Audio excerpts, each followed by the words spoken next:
Welcome to the Pompey Politics Podcast. I'm Ian Tiny Morris. And I'm Simon Sansbury.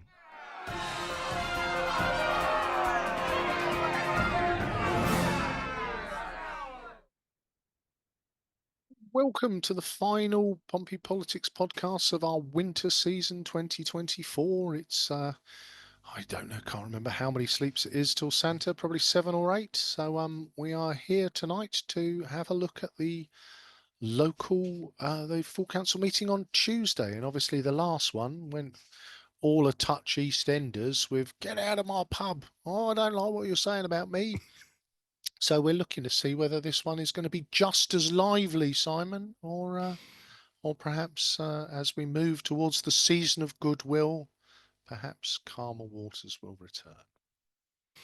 Well, who can tell with these things? I mean, if the number of motions and the number of questions from members is anything to go by, this might be a saner one, but without giving too much away. Of the things on the notice of motion, 4 of them are the same thing. Well, and I guess, like with everything, isn't it? In your letter to Santa, yeah, every year there's the thing that everyone puts on their list, and it was Furby's one year. So we will find out what the must-have on for 2024 is on the list of our local councillors as we dive into the detail. Yeah, indeed. With these motions, as I said in the episode title and lead in, it would be whether it's ho ho ho or whether it's bar humbug.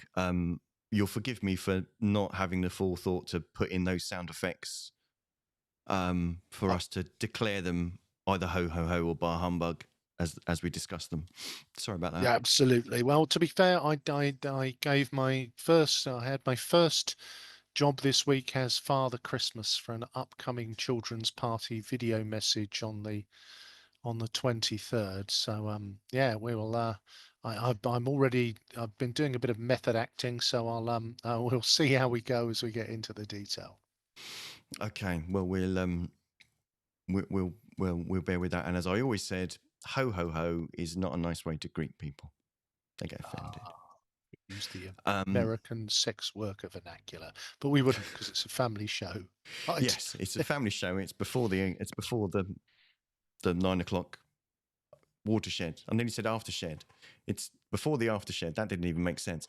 And I'm only drinking tea again. So here we go. So shall we crack on and have a bit of a Dive in, look sir. and kind of and see what we've got. So our agenda for our full council, and for those of you following at home, those eagerly anticipating what's actually going on.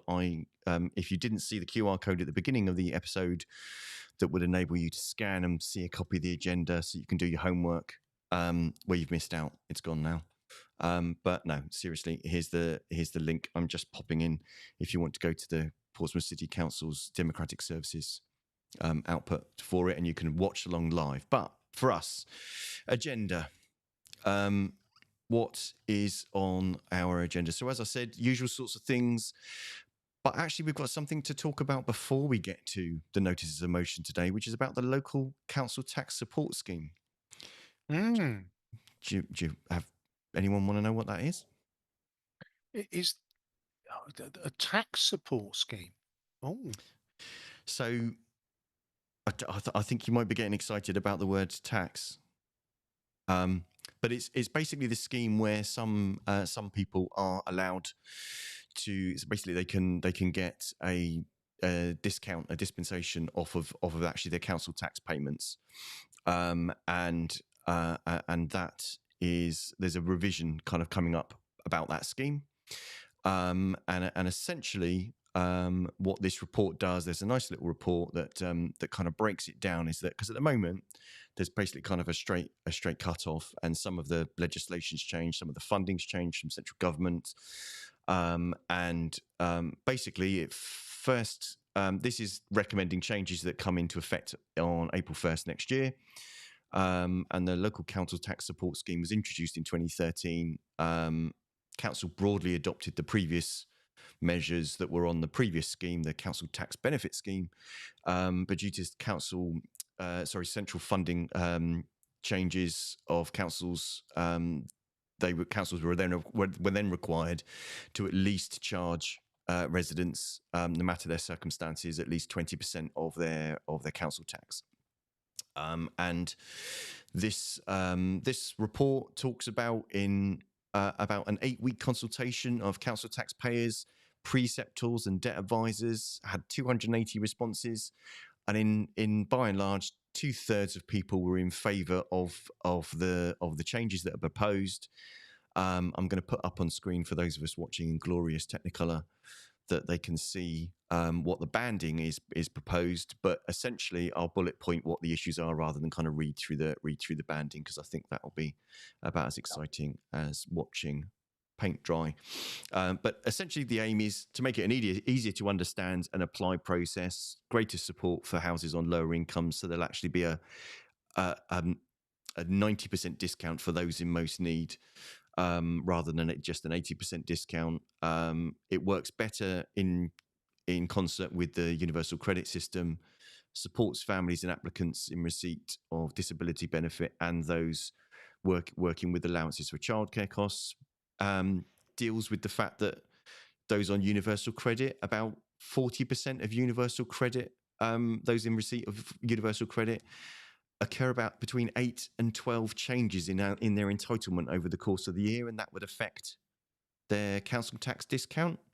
And because this is now this proposal is that there are different bands that are either a 90% discount, a 65% discount, a 40% discount, or a 15% discount off of the council tax charges, and those vary depending on your weekly income and whether it's a single person, a couple, or a person or a couple supporting one or more than 2 children. And essentially, that's kind of what that's there, and reduces the kind of need for constant changes in awards. So therefore, should be easier to administer, which is something that sounds good. Yeah, and I think, with all of these things, it is so difficult with any kind of benefit, and I think this is where this touches a throwback to one of the the probably big stories of the year, Mm-hmm. is that universal benefits are really easy to administer. The second you get into any kind of means tested benefit, it becomes incredibly difficult and complex. And there's that element, isn't there, where we talk about people in the most need or on the lowest income, um, and it all seems perfectly sensible. But then when you start bringing in variables of children and single versus double occupancy, and I think both governments and councils have the devil's own job, and universal credit, and again, I've not personally, but I've through my work I've been exposed to it a little bit. And I like to think I've got a decent grasp of numbers, and it is devilishly complicated. And it spits out a number at the end, and well, that's the number. And as somebody that sometimes likes to see how that's been worked out, completely impenetrable. So it sounds like by banding it, they're going to simplify it. And I guess it's well, we're all going to have to keep our fingers crossed that it does what it's intended to do. Yeah, indeed. And one other thing worth mentioning is that these changes only affect those of working age. Those in receipt of council tax discounts that are pensioners aren't affected. They still get 100% a discount, because obviously changes to pensions or pension payments and benefits are a emotive subject at the minute. Yeah, no, I think it's still running and running, that one. So Yeah. yes, but we'll keep the focus local, because that's what we try and do on these shows. Whether the councillors have honoured us with the same level of focus on things which are local and are able to be changed, then I will bow to yourself to lead us into our first major topic. Okay, so as I teased in the intro, the next thing to kind of talk about is that post office closures. Now there are not Yes. one, not two, not three, but 4 motions on the order paper, basically on the agenda, sorry, to talk about with regard to post office closures. And I'm going to summarise them briefly because, funnily enough, they say a similar thing. So here we go. And I guess before you jump in, Before I it launch sounds into like it, before you launch into it. So there are more motions than there are proposed. Post office, I believe the phrase the post office are using are consultations rather than closures, with yes, closure being a potential outcome for our very own local one in Cosham High Street, and I believe the other one is in Slindon Street. yes.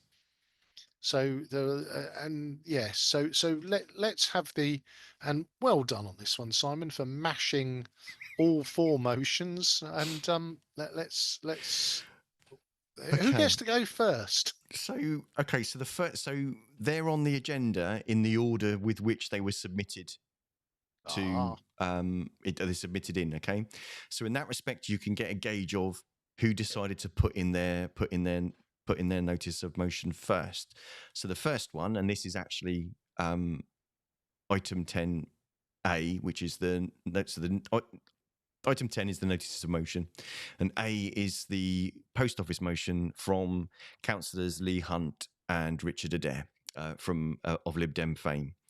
But essentially, to give an overarching compression of what all of the points are, there's talk about 115 branches have been identified for either sale or closure. The high street being a lifeline. There's mention in some of them about hundreds of employees. There's a presence of post offices as banks close on high street, so people really kind of need them to provide those banking services that high street banks are no longer on the high street in order to be able to do. Passport applications, driving license renewals, foreign currency exchanges, bill payments, etc., and the needs for local businesses to do their banking. Couple of the motions more specifically talk about Cosham, and one of them kind of talks about Cosham being a busy community hub and important for older residents not using online services. So that's kind of the broad brush of what everybody's saying is, hey, these things are really important, and they're used by these. But the Hunt Adair motion asks for the following actions: to write a letter to the Secretary of State and Minister for Post Offices from God. the leader of the council citing concerns, and that Portsmouth City Council supports petitions across the city to save post offices, and send both MPs a letter asking them to support Portsmouth City Council's campaign in this regard. Now, bearing in mind that it was actually one of the Labour MPs that launched their petition first to actually basically have a campaign about saving the post offices, and I think that was Amanda Martin's campaign in Portsmouth North. It kind of seems a It, strange thing to ask the Labour MPs to support a thing they've already launched a campaign on, but I'm sure they won't disagree. yep. So that was strike one. That was if you like. A. That was A. Strike In two, if you B. like, is from our friends in PIP.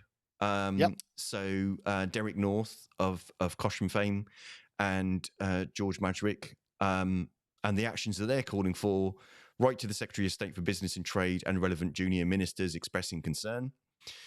The Chief Executive of Portsmouth City Council to write to Post Office Chair Nigel Railton to express the city's concerns and request a meeting to discuss, and for the administration to gather information on how residents will be signposted and supported in vital services that may be lost.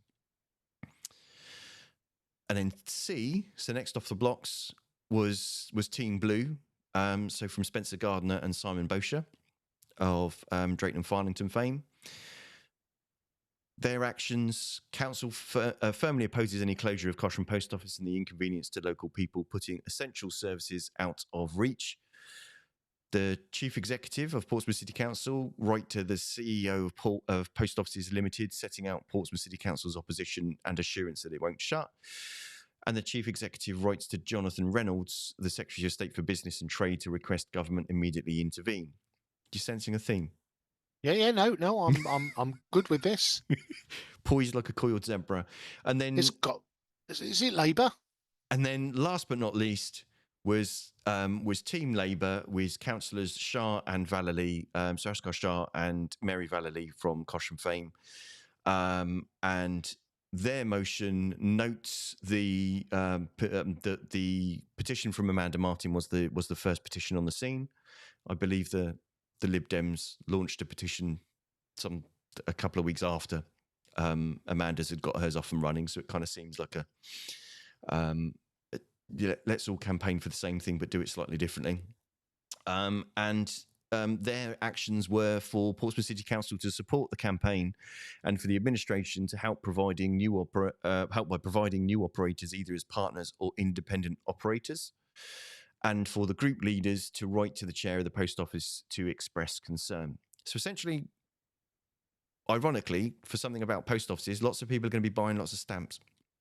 Well, and it does seem like there is almost a single-handed, a mob-handed campaign to save the post offices by sending so many letters That's very that meta. they turn a profit. Well, isn't this a strange one? To be honest, Simon, because Post Office Counters Limited or whatever various guise it exists in is the people that run the post offices, the buildings and the shops and that kind of thing are a private business. And the data that I could only find the 22-23 data online when I had a look this afternoon. And they lost £76 million. And half of the physical post offices lost money. So there is an element of and this is almost a rerun of the banking argument, isn't it? We demand that the banks, who are private companies with shareholders who are in this to make a profit, continue to run non-profit making ventures. Um, yeah, I don't think this is going to fly, is it? Despite the universal goodness of it all from all colours of our own political rainbow. So I think there's certainly a model that works for post offices or for post office counters. The question is, and I don't understand it, if I'm honest, kind of how much of it is kind of separated out by which organisations. But if I'm honest, the post office that I use the most is the one that's inside the local McColl's at the end of Chatsworth Avenue. Yeah, so So it's a counter, isn't it? yeah, but it doesn't need a person dedicated to just dealing with post office stuff standing there all day, does it? It's just and it's quite busy because it gets kind of frequent use. But I'm just trying to understand, when you think of how many things that post offices used to be the only place you could go to get done, how many of those things they aren't anymore, and the amount of that's, or sorry, the considering how many fewer people will they be serving that can't either self-serve online or could just go to a local post office counter that's in their nearest convenience store. Other convenience stores are available. Yeah, and I think, I don't know. and this is where I really struggle with the, and it's very similar to banks. If I look at kind of, I get it in terms of, if you are a shopkeeper that still takes cash, you want to go and bank that. You want to go and put it somewhere at the end of days trading. I guess um um no, I got nothing else for banks. So I literally I've got nothing else. yeah, but And some people like to use cash. Well, that's okay. But that is a lifestyle choice that a private business is not obliged to support. And similarly with, you know, I hear passport applications and driving license applications, and yes, they can be done online. And if you can't, for whatever reason, access them online, it's not something you've got to do every Tuesday lunchtime, is it? So you are going to have to go and it's not every post office that's going to close. It's two that are, you know, obviously they wouldn't be getting rid of them if they were making a nice healthy profit. So there is this element of, Mm. well, I don't want to see another empty shop on the high street, and I don't want to see people who are working there lose their jobs. But the only real option is if somebody wants to take them on in a sort of franchise model and do other things from that building, which is going to generate an income that makes it sustainable. Yeah, I think I think like a lot of things, it will, and I get it. I get Cosham having a presence on the high street. I get the one in Slindon Street being kind of needed if there's nowhere else that can do the things that you go to for, the services that you can't get somewhere else there. But you can get those services somewhere else by, if those can be done by arrangement, right? So in Cosham High Street, for example, okay, if the post office counter on its own isn't generating enough footfall and turnover that it can't pay the rent for a shop, then will it end up like pharmacies ended up to being either kind of subsumed within supermarkets, for example, and that's not great for the high street unless it goes into Tesco or goes into somewhere like WH Smith's, which I must admit I can't understand how it's still open. But lots of these things, they're not used as much as they used to, and although there is still a need for them, we don't necessarily need a shop that only deals with the things that entity deals with in order to be able to satisfy those needs of, and quite rightly so, those people that want to deal with cash or need to deal with cash, and those people that don't want to or can't access services online. There are other ways to provide those services without you renting an entire shop space to do it. And I think that, and perhaps that's looking at this through a different angle, which is that it's about service provision. Mm. And I guess it is this balance between what is statutory service provision Yeah. and what is what is a competitive business. And if I look at the model of the post office, there is an element of, there are certain things, like driving license, passport applications, that the post office works on behalf of the government as a conduit for you to be able to do those things. Hmm. But the model for those services, are not that there's one in every high street.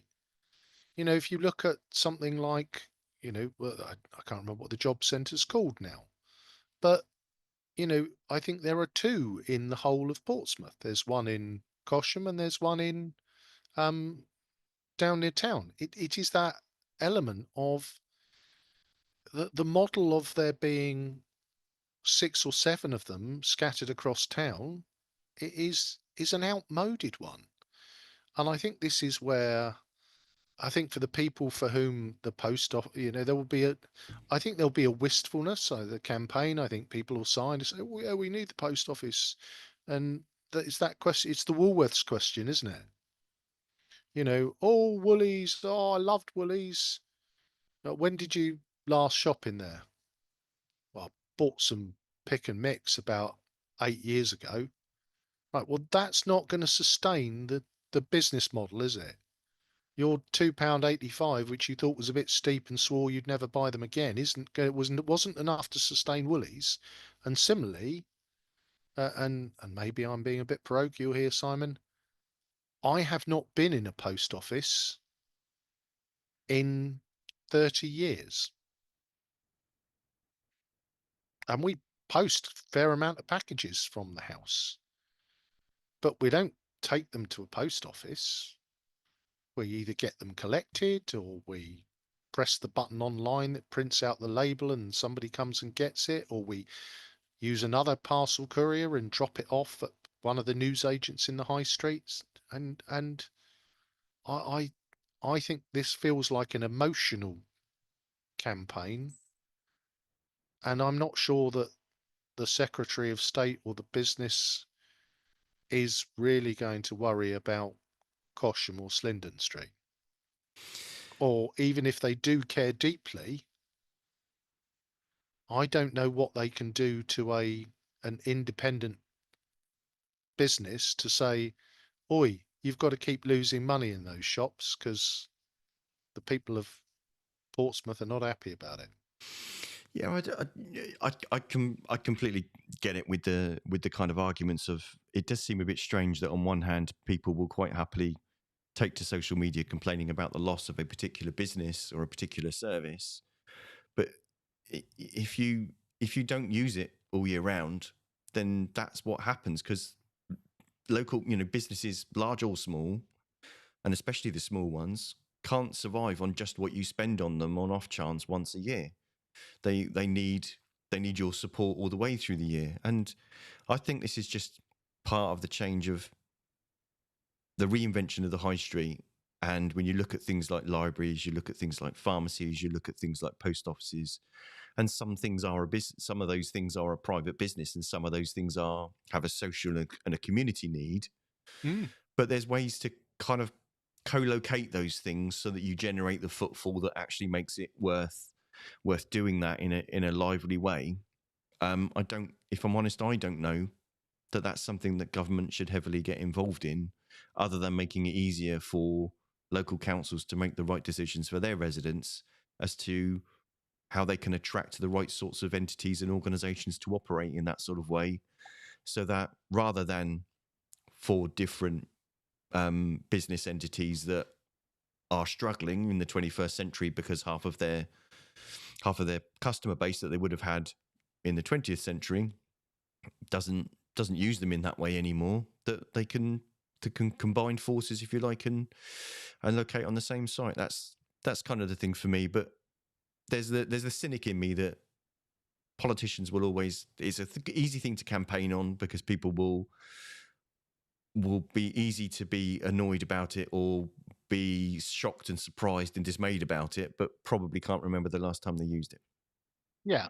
And I think on this one, what we're going to see is universal agreement Yeah, of and course. a bit of letter writing. So that'll generate a bit of business. Well, keep the Um, post office going. well, probably won't actually, will it? Because every business will, as you know, and I'm something the size of Portsmouth will have a franking machine, and it'll all be done splendidly. And yes, I'm sure we'll see universal agreement on this one. And but unfortunately, I can't see it making an iota of difference. Okay. Well, that was the that was the big tamale. Well, The that's four killed off. Yeah. Right. What comes after that?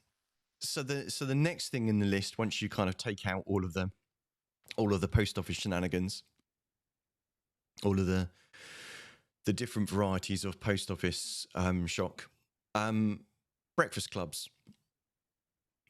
not the one with Judd Nelson and Molly Ringwald. We're No, showing our age, but so this one from Councillor Tom Coles and Mary Vallely of Team Red. This one talks about on the 27th of November, the government urged schools to sign up for a free breakfast club rollout.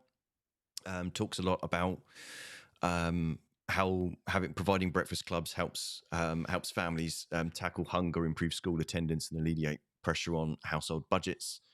And there's an early adopter scheme for 750 schools to basically be in the early adopter rollout. So essentially, I guess the trial rollout to kind of help deliver it. Talks about the government being committed to introducing free breakfast clubs in every primary school in England to tackle childhood hunger and attendance, and calls on the actions for the cabinet member for children, families, and education to write to primary schools across the city and encourage them to take it up, and for corporate communications to promote breakfast clubs and how to access them, and for the leader of the council to write to the Secretary of State for Education to welcome the rollout and to ask that Portsmouth City Council is involved to shape the future of government national breakfast club policy. Has everyone had their Weetabix? Doesn't say that. That's just me. mm. And I hate to be this cynical this close to Christmas. No, Ian. No, no, it's not like me. But unfortunately, isn't this motion is haven't Labour done a terribly good thing with the introduction of the Breakfast Club. Can we just talk about how good Labour have been introducing breakfast clubs?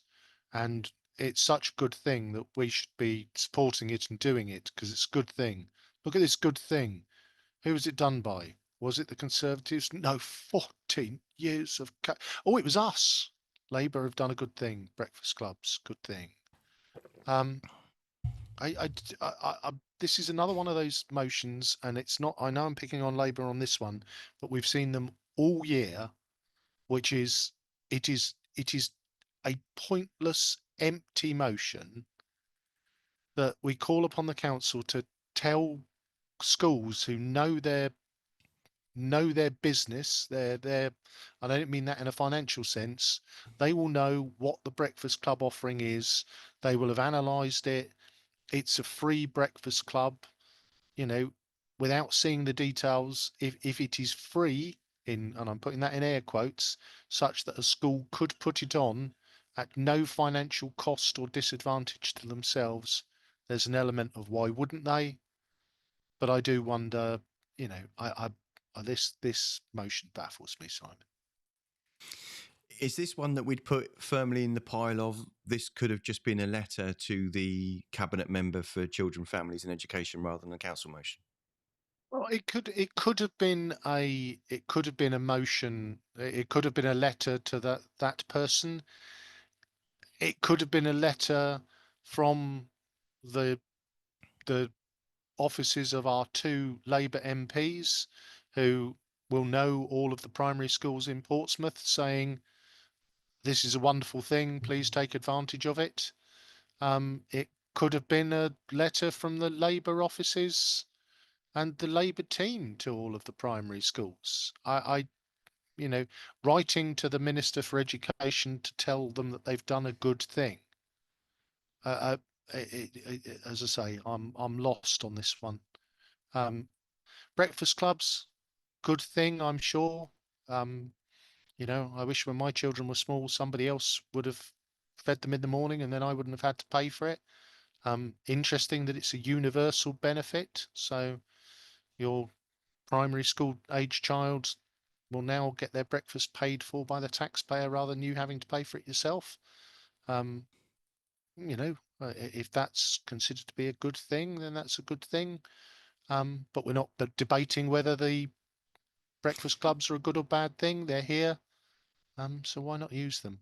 Well, Mm. I think previous governments have shown that you can improve school attendance and attainment by making sure that children are fed. You can help parents get to work and have flexibility, basically have the Yep, flexibility needed to make sure that their working options are open to them by essentially extending the operating hours of the school, so that because childcare is expensive and difficult to secure.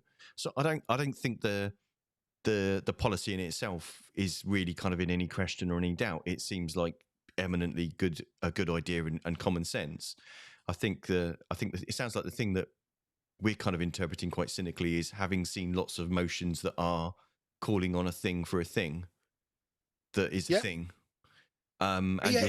you'll see another one later on. I, Our favourite of the Lib Dem administration calling on itself to do a thing. well, But aren't we? I mean, we are lucky, of course, that one of the city's MPs is the Parliamentary Undersecretary of State for Early Education. absolutely, and I guess and the bit for me, if I'm being playful about the flipping that on its head, yes, it's a good thing. Yes, it increases attainment. Yes, it extends the working day. I thought it was a jolly good idea if a pensioner's income is only £12,000 a year to give them an extra few £100 to keep them warm.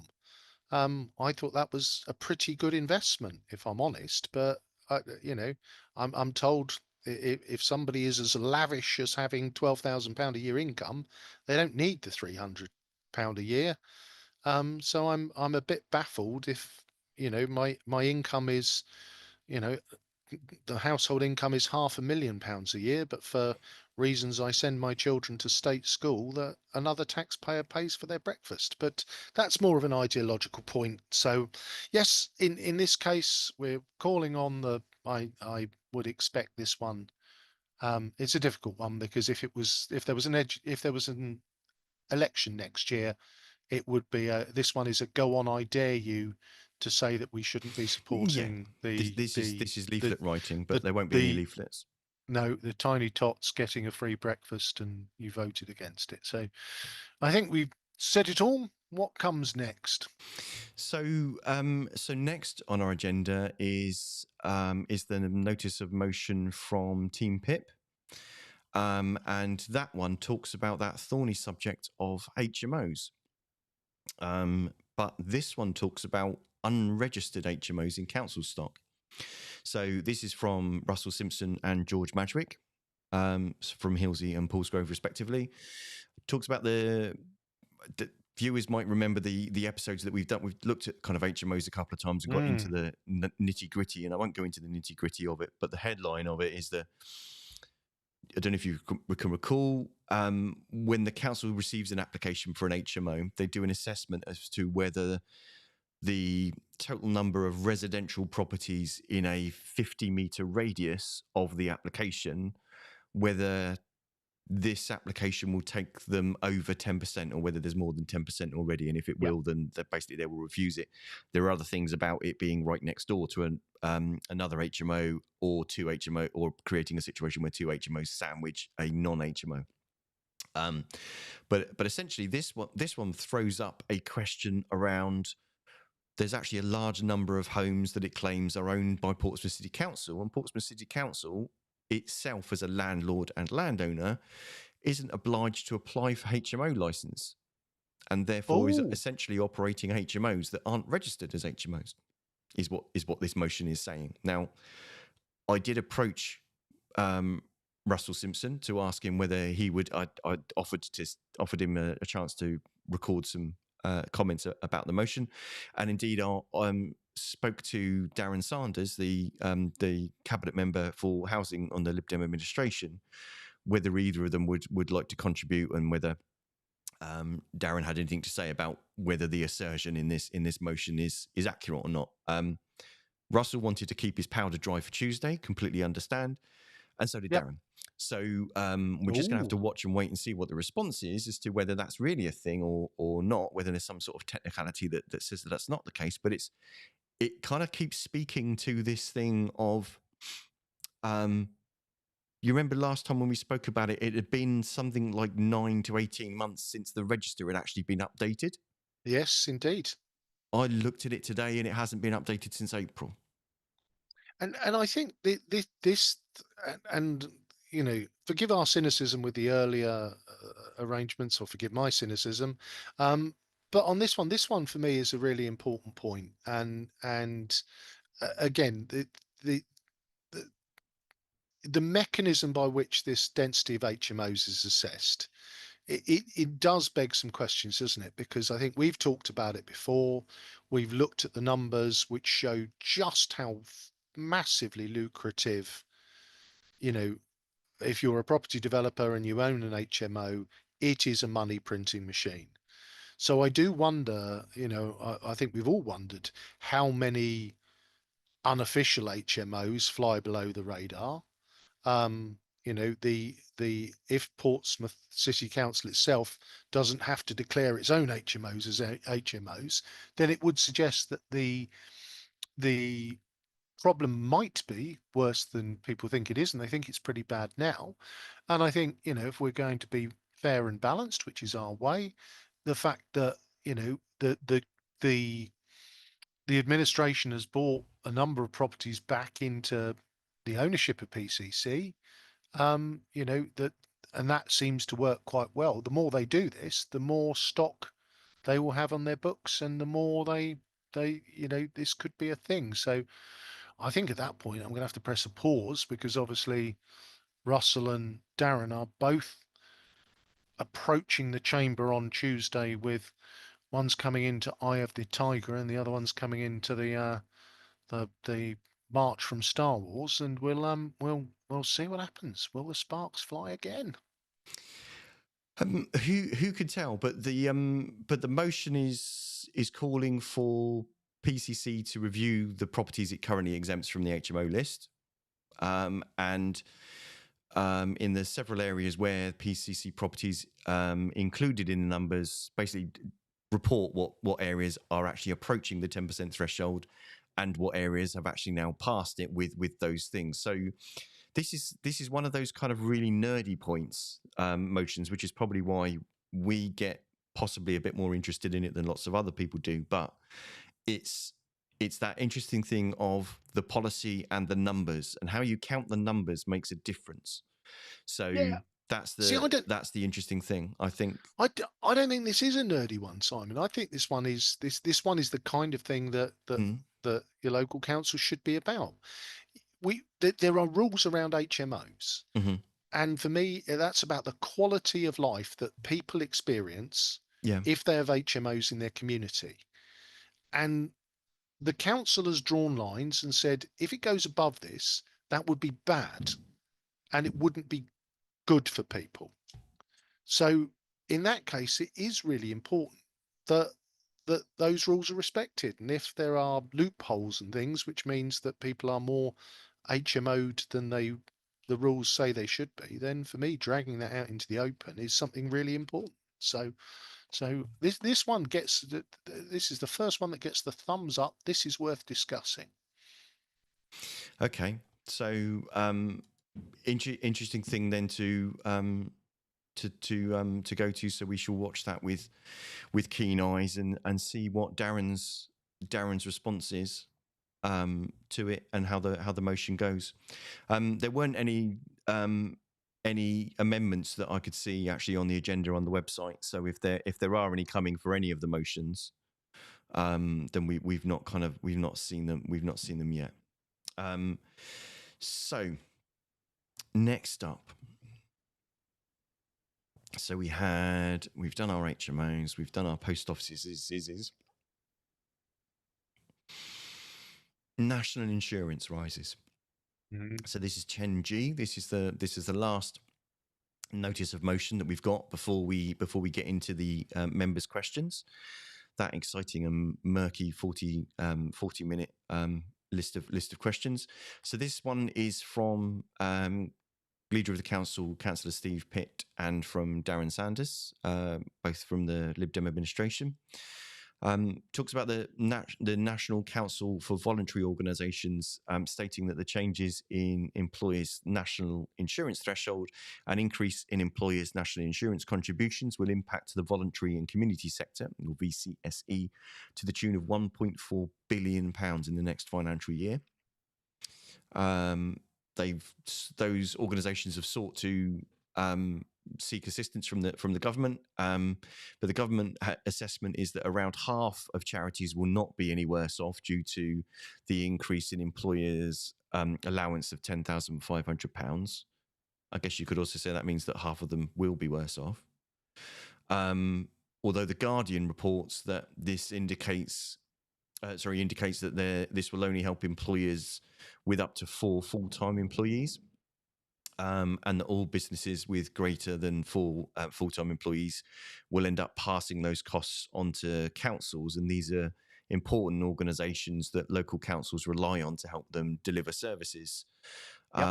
The Nuffield Trust estimates the increased cost to councils from their suppliers and partner organisations due to national insurance changes will be around £900 million, outstripping the £600 million of new money allocated by the Chancellor of the Exchequer.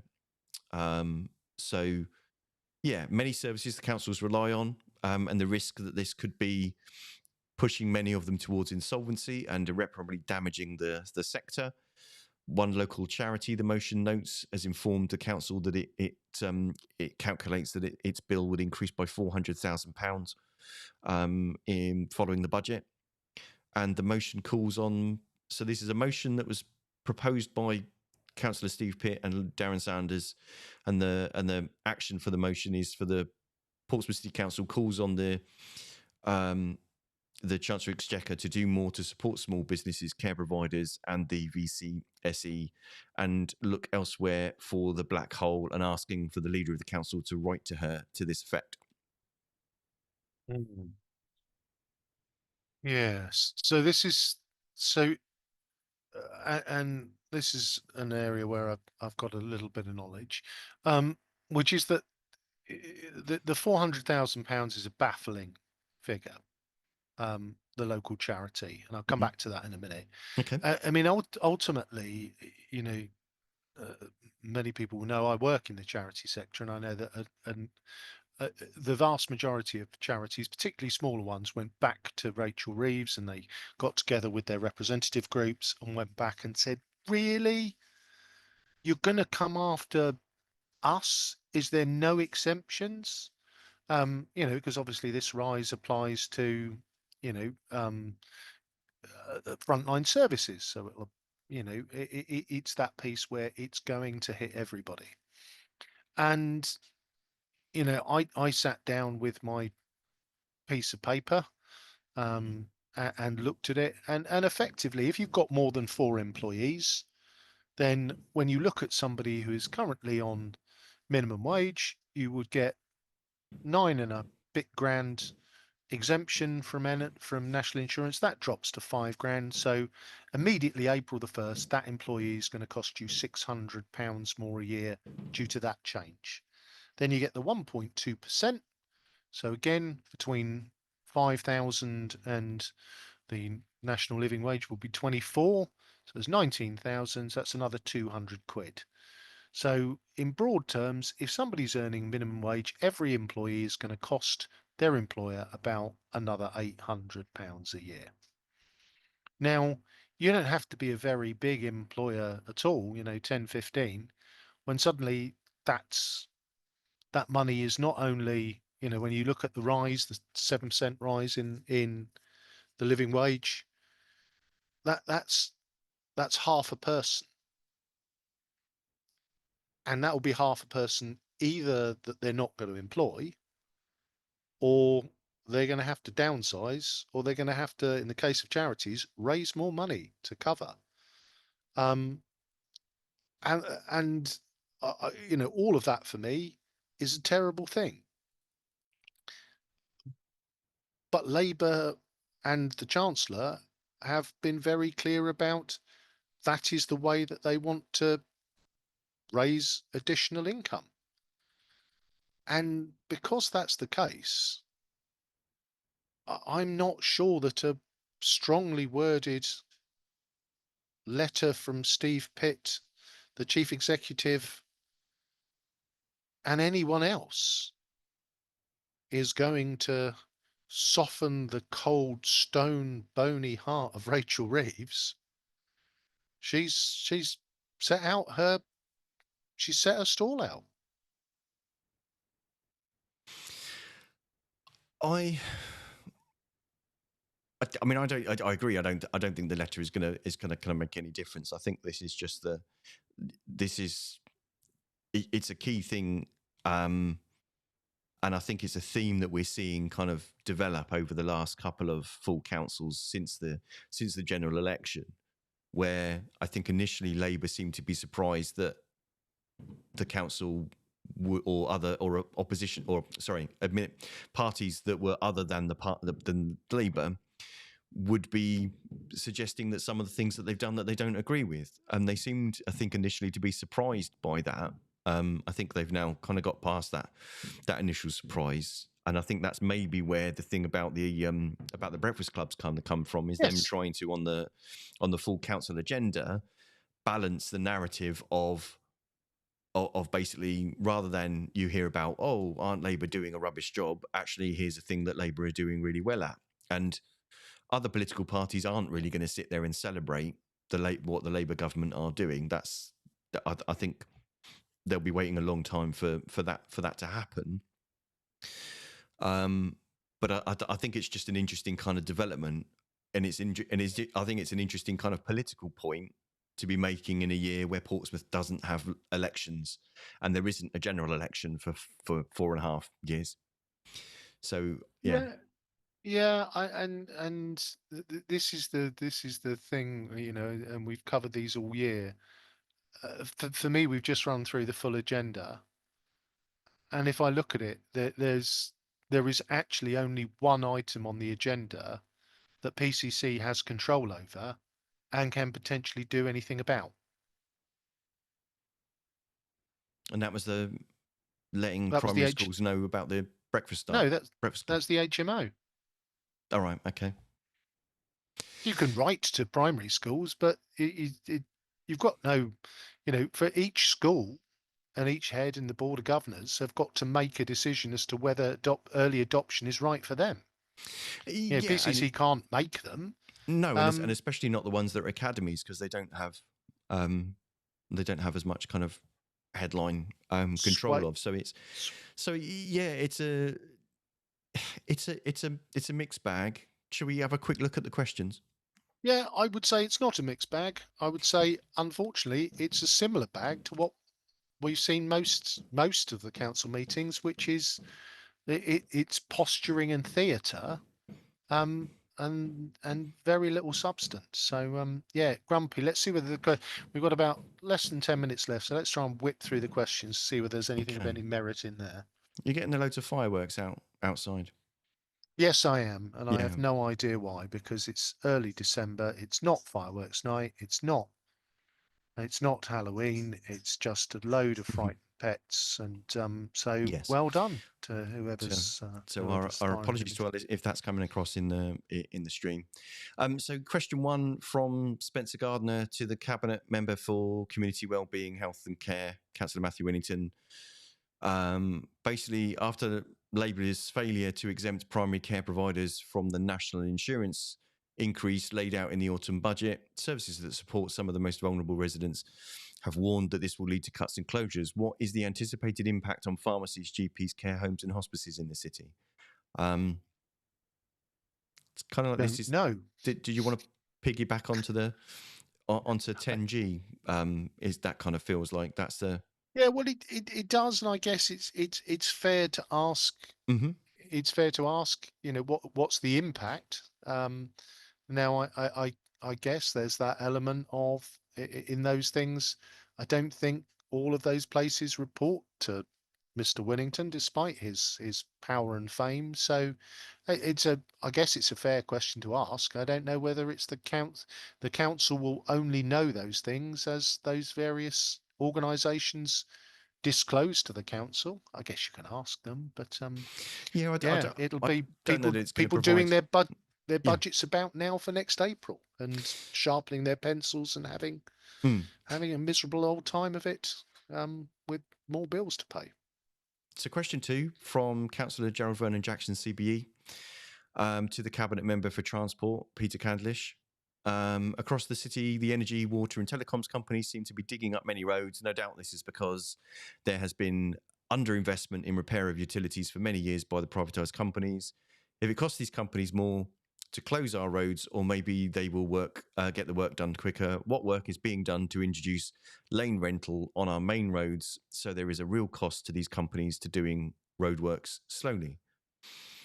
Yeah, I wonder whether there might be some inside knowledge on that, because wasn't GVJ previously the cabinet member for transport?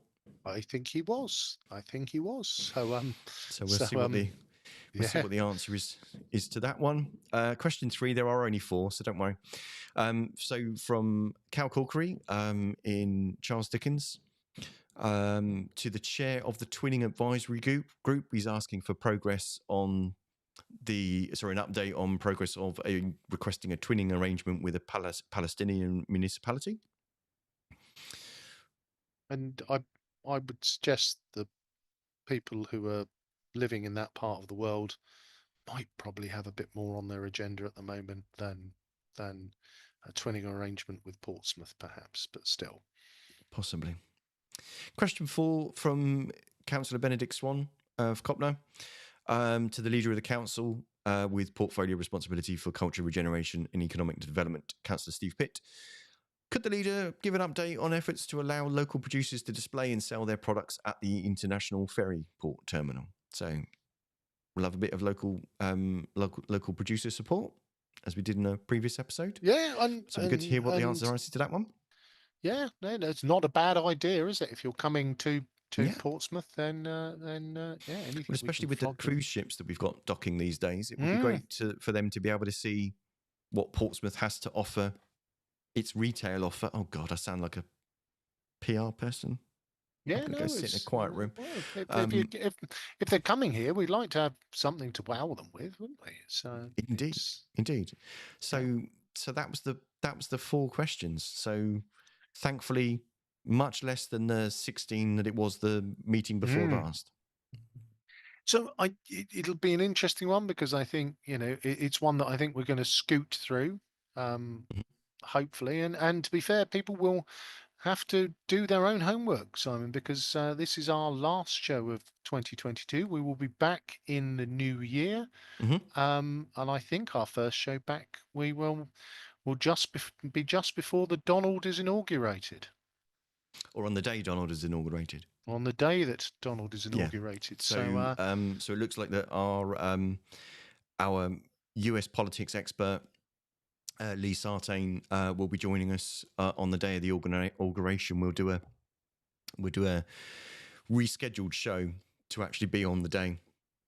So it'll be yeah, hot off the press because with the time difference, inaugurations at midday, and with the time difference, if we go live around our normal time just before 6:30, then we'll be hot off the press with an impression on it. So it'll be really great to see what Lee's got to say.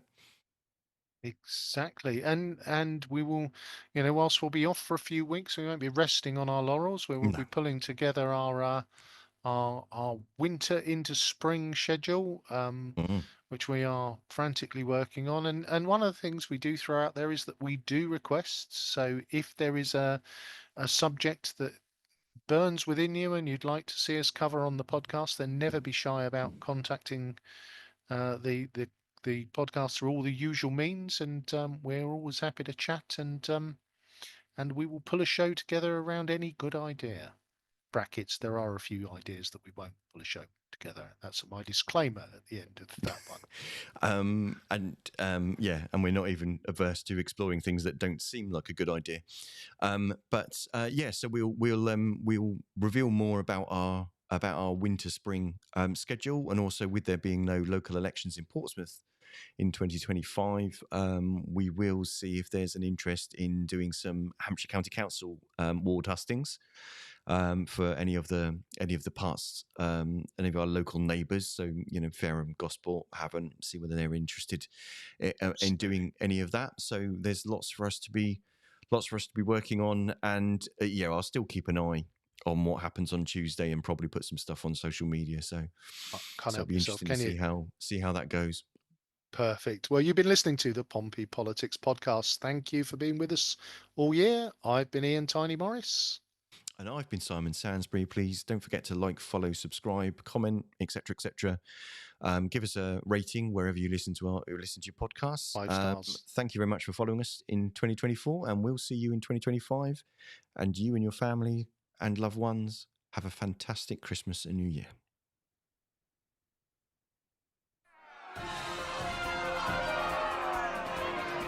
Don't forget to like, follow and comment on Facebook, or comment and subscribe on YouTube. Find us on all the social media platforms: Facebook, X, YouTube, Threads, LinkedIn.